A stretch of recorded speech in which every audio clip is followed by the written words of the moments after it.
Bonjour à tous et bienvenue à l'heure des pros sur Europe 1, tous les matins de 9h à 9h30 et sur CNews également jusqu'à 10h30. À écouter Jordan Bardella quand il égrène le programme économique du Rassemblement national, j'observe une inclinaison libérale ces derniers jours et au fond un statu quo eu égard à ce qui se fait aujourd'hui.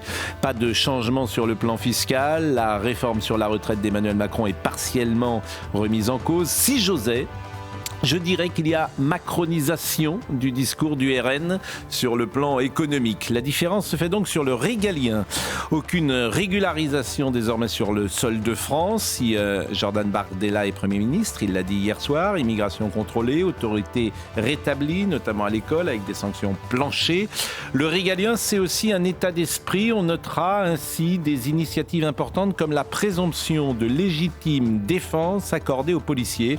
C'est un signal fort envoyé aux Français, mais aussi aux policiers qui, sur le terrain, vivent parfois l'enfer. J'ajoute enfin que le Rassemblement national entend peser sur la politique étrangère sans remettre en cause le domaine réservé du président de la République. L'équilibre ne sera pas facile à trouver, mais le Premier ministre a les moyens, par le contrôle budgétaire, de s'opposer à l'envoi de troupes à l'étranger. C'est ce qu'a dit d'ailleurs Jordan Bardella, qui n'imagine pas des militaires français en Ukraine et qui épouse d'ailleurs sans doute le sentiment de la majorité de nos compatriotes. Résumons-nous, le RN ne change pas grand-chose à Bercy, mais bouscule tout à l'Élysée.